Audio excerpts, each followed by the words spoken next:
1 month after the accident that changed everything. Sora and Desik stood before the Galactic Council in a chamber designed to make everyone in it feel small. Representatives from 47 species sat in tiered rows that rose toward a ceiling lost in shadow. Their eyes and sensors and other perceptual organs all focused on the two figures at the center of the floor. "You are asking us to believe," said the Korath ambassador, a massive being with fur like copper wire and a voice that rumbled through the chamber like distant thunder, "that this accidental bonding has created something of value rather than simply a tragic medical condition." "We are not asking you to believe anything," Desik replied. And Sora felt their calm confidence flowing through the bond like a river that had found its proper course. "We are showing you what we have become and letting you draw your own conclusions." The council had taken interest in them after the sabotage incident. Scientists and diplomats recognizing that the bonded pair represented something unprecedented in galactic history. Neural bridge technology had existed for decades, but no interspecies bond had ever stabilized the way theirs had. And researchers theorized it was because of humans. Human neurology was remarkably adaptive, capable of processing foreign neural input without breaking down. And humans were psychologically comfortable with emotional complexity in ways that most species found exhausting, where a Velith alone would have fought the bond until both minds shattered, and a human alone would have been overwhelmed by alien thought patterns. Together they had found balance. "We have a proposal," Sora said, stepping forward to stand beside Desik in a gesture that needed no explanation. "There are species in this galaxy who cannot communicate effectively, whose thought patterns are too different for standard translation, whose conflicts persist because neither side can truly understand what the other is trying to say. We can help," Desik continued. And through the bond, Sora felt them drawing on her warmth as she drew on their precision. "Our linked minds can process information from multiple perspectives simultaneously. We can translate not just words, but meaning. Not just meaning, but feeling." The offer hung in the air of the chamber, and Sora could feel the skepticism radiating from dozens of directions, but she could also feel something else. A desperate hope from the Korath delegation and a grudging interest from the Velith, observers who had been sent to monitor their wayward citizen. A demonstration. "Then," said the Korath ambassador after a long pause, "the Korath and the Velith have been in dispute for decades over territorial boundaries. Negotiations have stalled repeatedly because each side believes the other is negotiating in bad faith." The Velith representative made a sound that might have been acknowledgement or might have been protest. It was difficult to tell with Velith, but Desik knew, reading the subtle cues that most species missed. And through the bond Sora knew as well, the Velith do not believe the Korath are capable of rational discussion, Desik said, addressing the chamber, but letting their words carry to the Velith delegation. They interpret Korath emotional expression as evidence of primitive thinking rather than as a different form of communication. The Korath ambassador stirred, surprise evident in the way their fur rippled, and the Korath believe the Velith are hiding their true intentions. Sora added, "They interpret Velith emotional suppression as deception rather than as a cultural value. Neither side is lying," Desik said. "Both sides are telling the truth in languages that the other cannot hear." The demonstration that followed was unlike anything the council had seen before. Sora and Desik positioned themselves between the two delegations, and as each side spoke, the bonded pair translated not just words but the feelings behind them. When the Korath delegate expressed frustration, Sora explained the specific fears driving that frustration, while Desik showed the Velith how to recognize emotional signals as valid information. When the Velith delegate offered proposals in flat technical language, Desik unpacked the genuine desire for resolution that lay beneath the careful neutrality, while Sora helped the Korath understand that absence of emotion did not mean absence of sincerity. Hour after hour, Misunderstanding after misunderstanding was untangled. And slowly something remarkable began to happen. The Korath and Velith delegations started speaking directly to each other, using the vocabulary that Sora and Desik had helped them build, finding common ground in territory that had seemed impossibly contested by the time the session ended. A framework for agreement had emerged that neither side could have imagined possible when they arrived. How? The Korath ambassador asked as the delegations prepared to leave. How can you do this thing that neither of your peoples can do alone? Sora looked at Desik. And through the bond they shared a moment of perfect understanding. Because we had no choice but to learn, Desik said. The accident forced us together, and we could not escape each other. We had to find a way to coexist or destroy ourselves trying to stay separate. And we discovered, Sora added, that coexistence was not the sacrifice we thought it would be. That being known completely by another person is terrifying at first, but becomes the greatest gift we have ever received.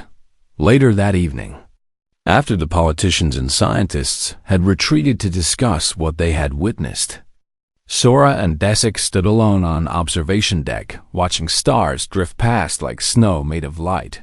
They will study us, Desik said. They will want to understand how we work. They will want to replicate what we have become. Let them try, Sora replied. And she took Desik's hand without hesitation, a gesture that had become as natural as breathing. They cannot force what we found. We did not choose the bond, but we chose to accept it. We chose to stop fighting and start building. That choice is what made the difference. Desik's scales flushed with warmth that Sora had learned to read as affection. And through the bond she felt the words they were gathering the courage to say aloud. I am grateful, Desik said finally. Not for the accident, but for you, for your stubbornness and your warmth, and your refusal to let me retreat into isolation. You taught me that feeling is not weakness, that connection is not corruption, that being known is not the end of self, but the beginning of something larger.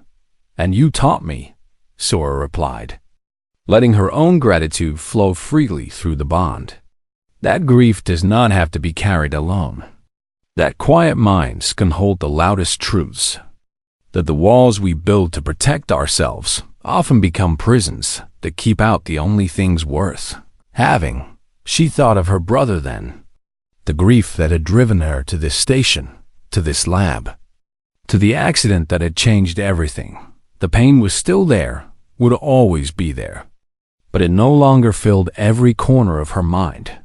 There was room now for other things. For hope and connection and a future that included someone who knew her completely and chose to stay anyway, across the galaxy. Desik said softly, Species will debate what we mean. They will analyze and theorize and argue about whether we are a miracle or a mistake. Let them, Sora said.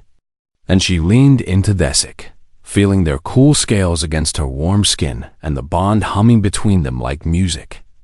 We know what we are. What are we? Desik asked, though they already knew the answer because they could feel it as clearly as Sora could. We are proof, Sora replied. Proof that strangers can become family, that accidents can become gifts, that the universe sometimes throws two people together, not to punish them, but to show them what they were missing all along. Desik turned to face her, and Sora saw something in those alien eyes that she had learned to recognize as love. Not the love that humans wrote poems about, but something quieter and deeper and more enduring. Then let us show them, Desik said. Let us show them what humans do when they find someone worth keeping. Sora smiled. And through the bond she answered with perfect honesty. We hold on, she said. We choose each other every single day. We face whatever comes together. And we never let go. The stars continued their slow drift past the observation window. And two people who had been strangers stood together in the light of distant suns. They had been thrown together by accident, forced to share what should have been private, given no choice but to learn each other or lose themselves. and they had discovered that the greatest connections are not always the ones we seek. Sometimes they are the ones we cannot escape. And sometimes that is exactly what we needed all along. The Velith delegation arrived without warning, their sleek silver ship docking at the station's diplomatic bay. Like a blade sliding into a wound, Sora felt Desic's dread before she saw the ship. A cold heaviness that settled into her chest and made breathing feel like work. "They sent Vreth," Desic said, and the name carried weight that Sora could feel through their bond. Old authority and older fear and memories of being small and afraid and completely powerless. Ambassador Vreth was tall even by Velith standards. Their scales a deep midnight blue that spoke of ancient lineage and political power accumulated over centuries. They walked through the station's corridors like they owned every surface their feet touched.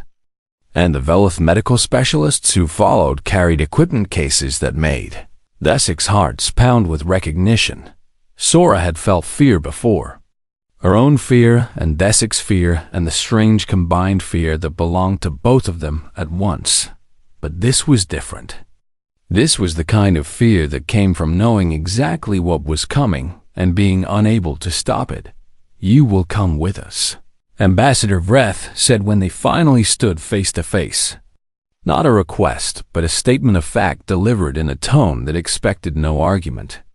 "The contamination must be addressed before it spreads further. The bond cannot be safely severed," Desic replied. And Sora felt the effort it took for them to keep their voice steady. "The doctors here have confirmed that any attempt would risk permanent, moral damage to both parties." Vreth's expression did not change. But Sora caught a flicker of something in the ambassador's eyes that might have been contempt or might have been satisfaction. "Our specialists have developed new techniques," Vreth said smoothly. "The procedure is safe and will restore you to proper mental function. The human will be cared for through whatever recovery period proves necessary, through the bond." Desic showed Sora what those words really meant. The procedure was not safe. It was brutal. A forcible tearing apart of neural connections that left most subjects unable to feel emotions at all. The Velith considered this a feature rather than a flaw. A permanent cure for the weakness of feeling. But Sora saw the truth in Desic's memories of those who had undergone it. Empty eyes and hollow voices and movements that seemed mechanical rather than alive. Beings who continued to exist, but had stopped truly living in any way that mattered. "No," Sora said, stepping forward before she consciously decided to move. "You cannot have them." Vreth turned those cold eyes toward her, examining her the way one might examine an insect that had crawled onto the dinner table. "This does not concern you, human," the ambassador said. "Desic is a citizen of the Velith Concordat and subject to our laws and our care. Desic is bonded to me," Sora replied. And she felt strength flowing through the connection between them. Desic's analytical certainty combining with her own fierce protectiveness. "Whatever you do to them, you do to me. And I do not consent." Commander Yoon Ji-hae had arrived during the confrontation, the human military liaison summoned by security when the diplomatic situation began to escalate. She was a small woman with sharp eyes and a reputation for making problems. Disappear through a combination of political skill and sheer stubborn refusal to back down. "Ambassador Vreth," Commander Yoon said, her voice pleasant in a way that carried more threat than any growl. "I was not informed that the Velith Concordat intended to conduct medical procedures on station. Personnel without proper authorization. This is an internal Velith matter," Vreth replied. But Sora could see the ambassador recalculating, recognizing that the situation had become more complicated than expected. "Specialist Kang is human," Commander Yoon continued. "And by her own testimony, any procedure performed on the Velith scientist would affect her as well. That makes this very much a matter for human authorities." The standoff stretched for several heartbeats. Two governments represented by their proxies Facing each other across a corridor that suddenly felt much smaller than it had before, Sora felt Desik's terror and gratitude and confusion, all tangled together. Wondering why these humans were willing to fight for someone they had no obligation to protect. But beneath that confusion, she felt something else growing.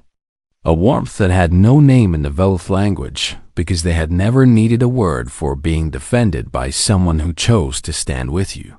"I will not go with you," Desik said finally, and their voice was stronger than Sora had ever heard it, drawing courage from the bond like water from a well that would never run dry. "The procedure you propose would damage both of us. I do not believe it would restore me to anything worth being." Vreth's expression shifted into something ugly. Disgust and fury barely contained behind a mask of diplomatic composure. "You have been corrupted," the ambassador said. "The contamination has already spread too far. You speak like a human. You feel like a human. You are no longer truly Velith." "Perhaps not," Desik agreed. And Sora felt the liberation in those words. Decades of trying to be what they were supposed to be finally releasing like a breath held too long. "Perhaps I am something new, something that has never existed before. And perhaps that is not corruption, but evolution." Commander Yoon chose that moment to formalize what had already become obvious. "On behalf of the United Human Systems," she said, her voice carrying the weight of official declaration, "I am extending formal protection to Desik as a neural-bonded dependent of Specialist Kang Sora. Any attempt to forcibly remove or medically alter them will be treated as an act against human personnel." Vreth stood very still for a long moment, and Sora could see the calculations happening behind those cold blue eyes. War between the Velith and humanity would benefit no one. And the ambassador clearly had not expected this level of resistance over one scientist. "This is not finished," Vreth said finally, turning to leave with the medical team trailing behind. "The Concordat will respond to this interference through appropriate channels." When they were gone, Desik turned to Sora with eyes that were bright with something that might have been tears if Velith could cry. "Why?" they asked through the bond, not trusting their voice. "Why would you risk so much for me? You barely knew me when this started. I was cold and dismissive and treated you like an inconvenience." Sora took their hands, both of them, feeling the cool smoothness of scales beneath her palms and the trembling that Desik could not hide. "You are not a stranger anymore," she said, letting the truth flow through the bond without any barrier between them. "You are the person who lives inside my head. You are the one who knows my grief and my fear and my hope. You are the one I wake up thinking about and fall asleep feeling." She pulled Desik closer, and the Velith did not resist, their foreheads touching, a gesture of intimacy that Sora had learned through the bond. "That makes you mine," Sora whispered. "And I protect what is mine. I fight for what is mine. I do not let anyone take what is mine away. That is what humans do." Desik's response came through the bond, wordless but unmistakable. A warmth that spread through both of them like sunrise, filling a room that had been dark too long. "Then I am yours," Desik thought. And the acceptance in those words was absolute. "And you are mine, and whatever comes next. We face it together." They stood there in the corridor, two people who had been thrown together by accident and had chosen each other on purpose. And they let themselves feel everything that meant without shame or fear or reservation. The Velith Concordat would respond, and there would be consequences. And the future was uncertain in ways that neither of them could predict, but they were not alone anymore. And somehow that made everything else bearable. 3 weeks after the accident, Sora woke to the sound of Desik dreaming, and she lay in the darkness of their shared quarters, listening to memories that were not her own play out like films projected onto the inside of her skull. The Velith did not dream the way humans did. Their sleeping minds organized and filed the day's information in neat categories, but sometimes older memories surfaced. And tonight Desik was remembering childhood. A young Valith with scales still soft and bright stood before a panel of elders, reciting emotional suppression mantras.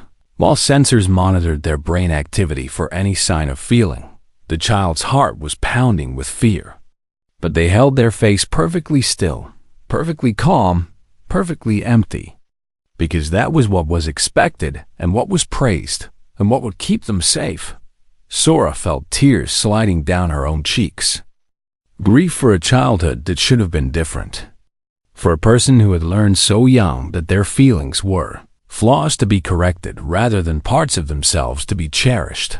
When Desik woke, they felt Sora's sadness and knew immediately what she had seen.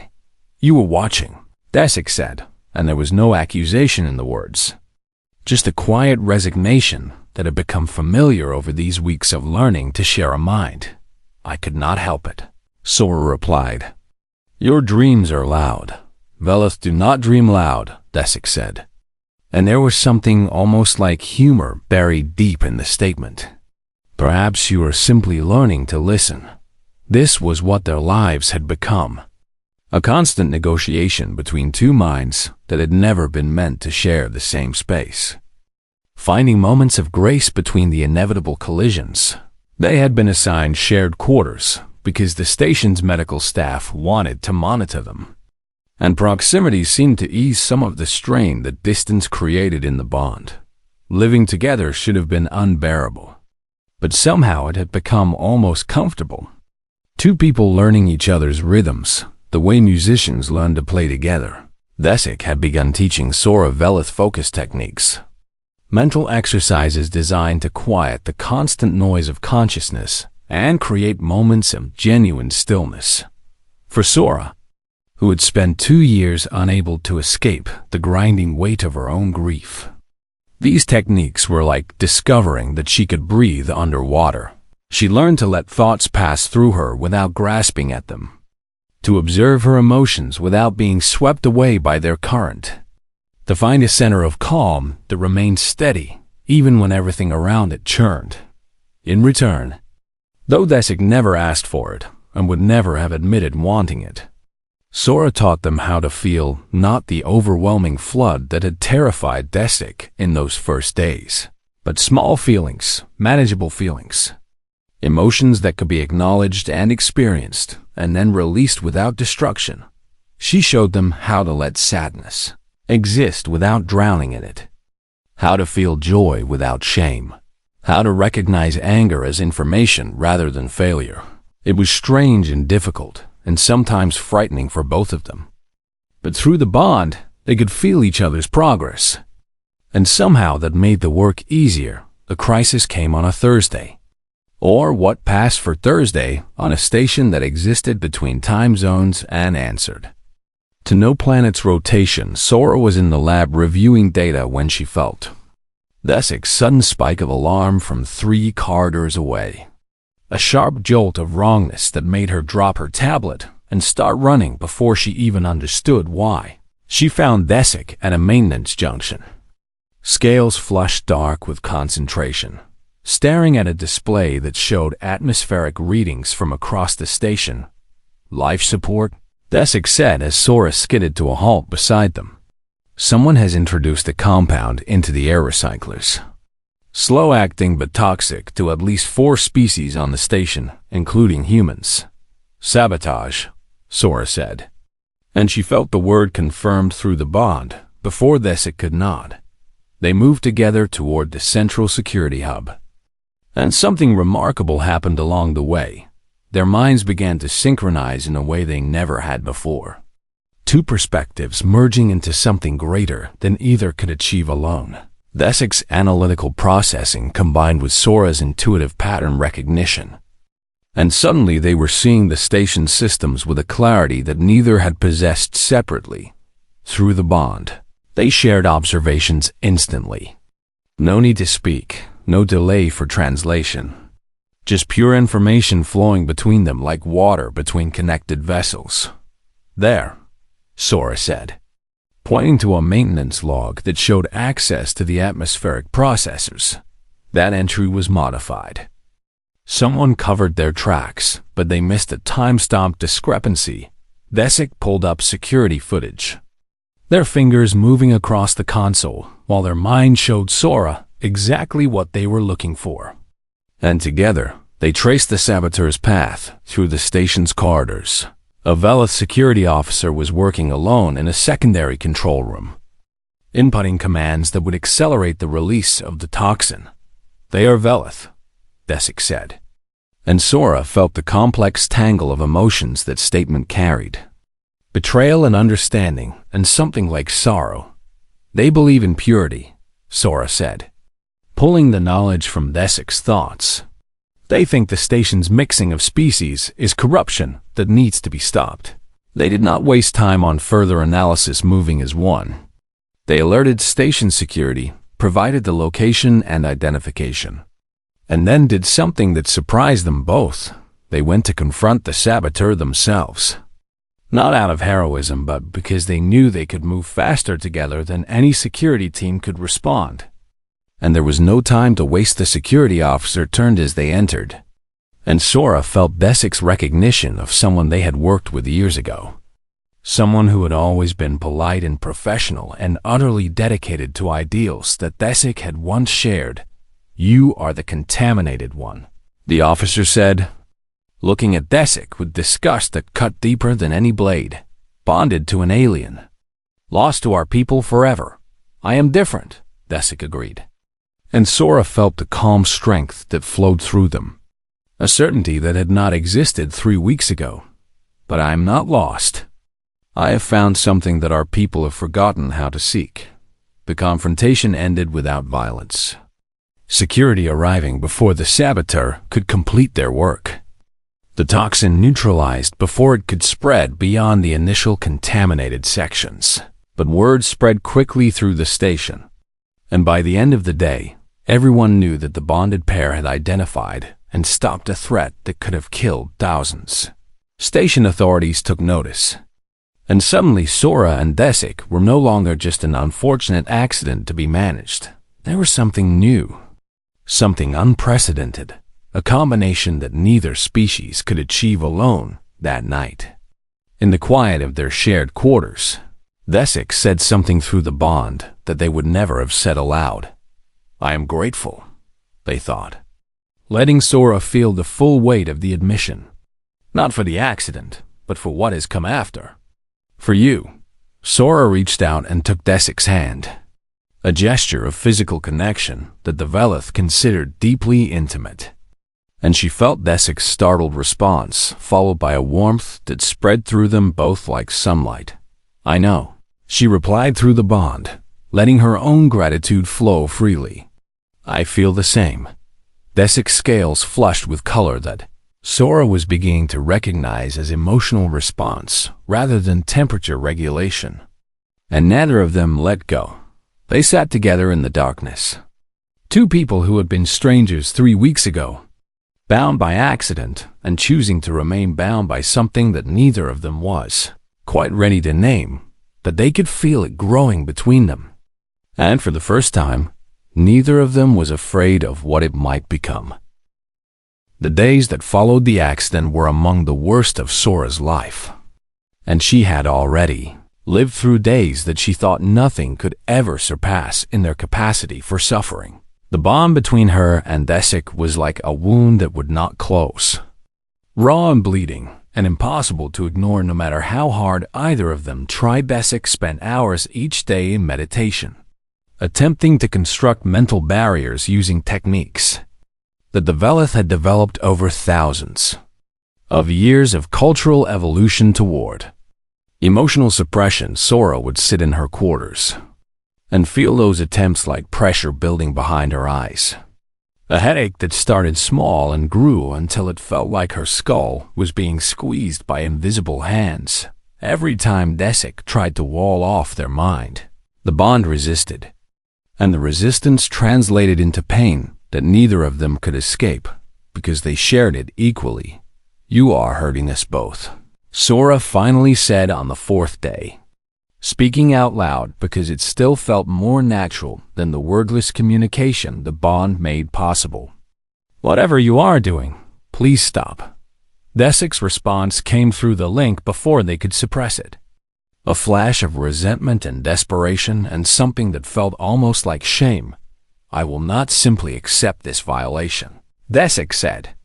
And their voice carried an edge that Sora had never heard from any Velith. "My mind is my own, and I will not share it with an alien who cannot even control her own emotions."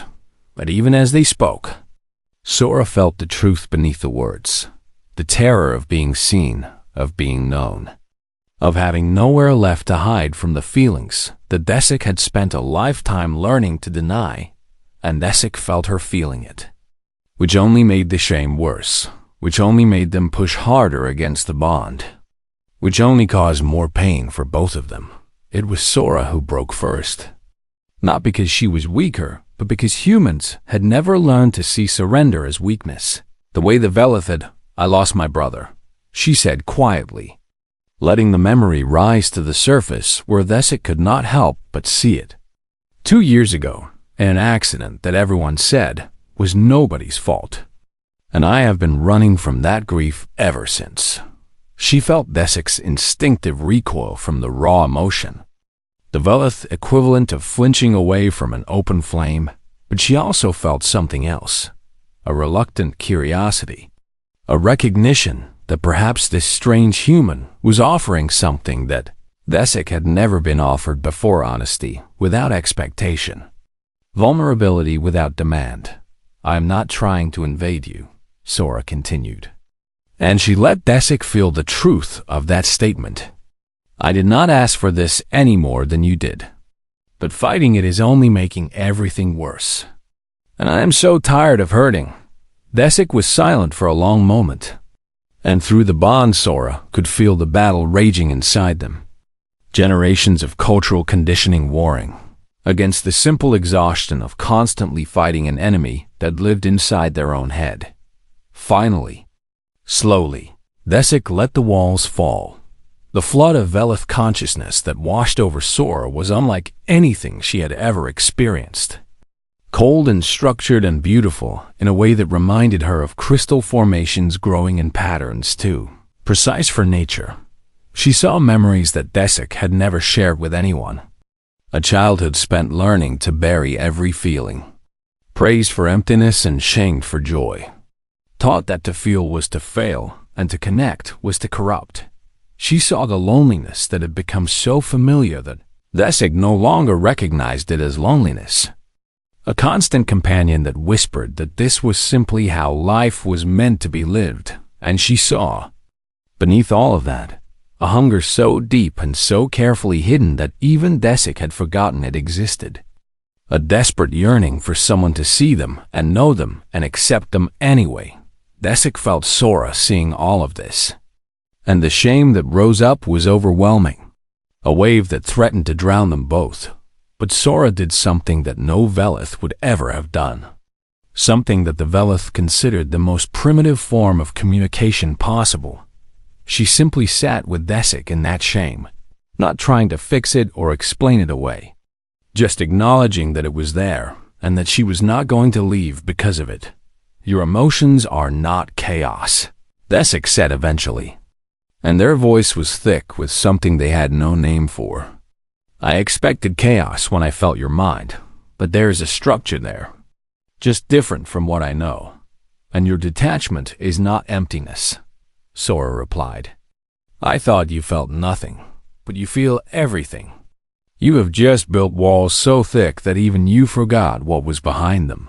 A message arrived that afternoon from the Velith homeworld, and Sora felt Desik's reaction before they even finished reading it. The Velith government considered neural contamination by an alien species to be a profound disgrace, a pollution of the mental purity that their culture valued above almost everything else. Desik was being ordered to return home immediately for medical evaluation and treatment. What kind of treatment? Sora asked, though she could already feel the answer taking shape in Desik's thoughts. "There are procedures," Desik said carefully. "Techniques for severing bonds and restoring mental isolation. They are not gentle, and they carry significant risk. Through the link, Sora saw what Desik was not saying. Memories of other Velith who had undergone similar procedures. The hollow emptiness in their eyes afterward. The way they moved through life like ghosts wearing bodies they no longer felt connected to. They want to break us apart, even if it breaks us, Sora said. And she felt her own anger rising like heat in her chest. They would rather have you damaged than different. Desik did not argue. And that silence told Sora more than words ever could. The choice facing Desik was impossible by any reasonable measure. Return home and face procedures that might leave both of them permanently damaged. Or stay bonded to an alien they barely knew and become an exile from everything they had ever called home. I will stay, Desik said finally. And the decision rang through the bond like a bell being struck. The risk is unacceptable.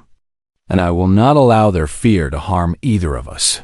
Sora felt the truth beneath those practical words. The curiosity that Desik was trying so hard to deny. The growing recognition that being known was terrifying, but also something they had wanted their entire life without ever having the courage to admit it. Thank you, Sora said softly. Do not thank me, Desik replied. But there was no heat in the words. I am not doing this for you. I am doing this because the alternative is worse. But they both knew that was not entirely true. And for the first time since the accident, neither of them tried to hide from what they were beginning to feel. The bond between them was still raw, still painful, still strange in ways that neither of them fully understood. But it was also, perhaps, the beginning of something that neither of them had ever expected to find a connection that could not be severed. With someone who could not look away, in a universe that had given them no choice but to finally stop being alone. The convergence station hung in the darkness between stars like a jewel made of metal and light. And inside its countless corridors walked beings from 100 different worlds, who had come here to trade and learn, and sometimes to argue about things that mattered only to politicians. Kang Sora had been on the station for 3 months now, and she still felt like a stranger in every room she entered, which suited her fine, because strangers did not ask questions about why she had transferred here, or why she sometimes stared at nothing with wet eyes. She was a neural technician, 28 years old, quiet in the way that people become quiet when they have lost someone and have not yet figured out how to carry that weight without letting it show. Her brother had died 2 years ago in an accident that everyone called unavoidable, and she had spent every day since then trying to outrun a grief that followed her like a shadow that grew longer with every sunset. The lab where she worked was a joint project between humans and the Velith, a reptilian species, known throughout the galaxy for their brilliant minds and their complete lack of what most species would call warmth. They had scales that shimmered like oil on water, and they spoke in precise sentences that contained exactly the information they intended to share and nothing more. And they looked at humans the way a mathematician might look at a poem written by a child. Desik was the Velith scientist assigned to the same calibration team as Sora, and in 3 months they had exchanged perhaps 50 words, most of them technical terms that required no emotional investment from either party. Sora found Desik cold and dismissive, the kind of colleague who made her feel like an inconvenience rather than a partner. And she had learned to simply do her work and ignore the way those vertical pupils tracked her movements with something that might have been disdain. Desik found Sora unsettling in ways that were difficult to articulate. Too loud even when she was silent, too present even when she tried to be invisible, radiating emotions like a fire that had not learned to contain its heat among the Velith. Emotional expression was considered primitive, a leftover from evolutionary stages that civilized beings should have outgrown long ago. And mental privacy was sacred above almost all other values. To share what you felt was to expose weakness. And to feel too much was to admit that you had failed at the most basic task of being a rational creature. The experiment they were calibrating that day was meant to be routine. A neural bridge designed to facilitate communication between species whose thought patterns were too different for standard translation technology. The bridge would create a temporary link between two minds, allowing concepts to flow directly from one consciousness to another without the clumsy intermediary of language. It had been tested dozens of times with volunteers from compatible species, and the calibration process was simply a matter of adjusting the field strength and monitoring the feedback loops. Sora was running diagnostics on the primary emitter when the first warning light flickered.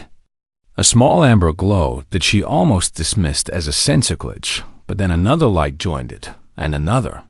And suddenly, the console in front of her was screaming with alerts that cascaded faster than she could read them. Power surge in Sector 7. She called out, her fingers flying across the controls as she tried to identify the source. Something is feeding back through the main conduit. Desik was on the other side of the room, working on the secondary array, and they turned towards Sora with those unreadable eyes just as the field generator began to whine with a sound that climbed higher and higher until it hurt. "Shut it down," Desik said, their voice flat and calm even as the air around them began to shimmer with energy.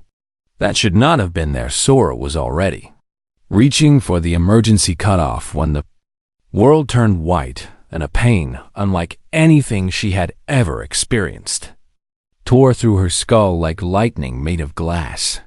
She heard herself screaming, or maybe that was Desik.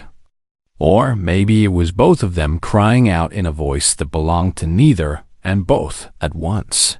The neural bridge activated at maximum intensity, and for one endless moment, Sora felt her mind stretch and tear and reach towards something alien that was reaching back with equal desperation.